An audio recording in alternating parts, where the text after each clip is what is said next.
a handful with quietness than both hands full, together with toil and grasping for the wind.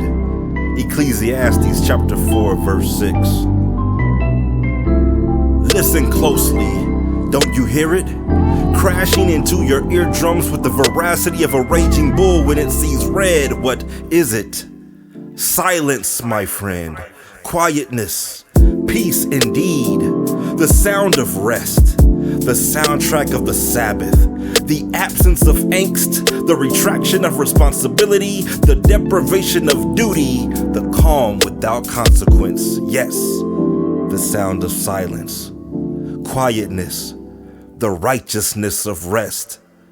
So rest, child, rest.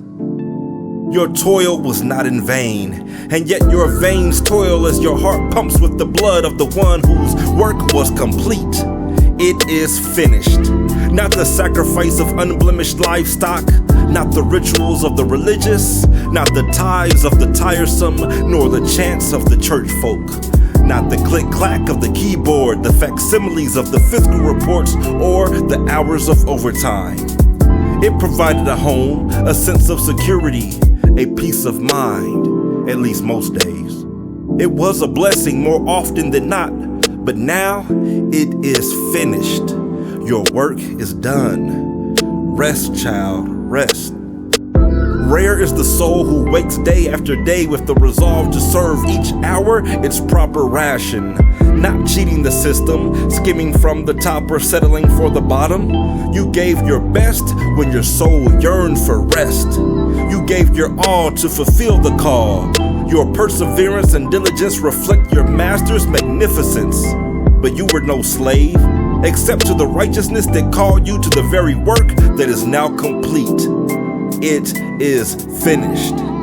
Rest, child, rest. He reigned and yet he served. In his royalty, he allowed himself the necessity to learn. In his deity, he donned a robe and yet abandoned it. Left it draped on the back of his throne to go and lay the gold bricks of the road to your heavenly home. He prepared a place for you with the sweat of his brow and the work of his hands so that you can rest. So rest, child, rest. No more alarms, no more meetings, no more numbers void of feelings.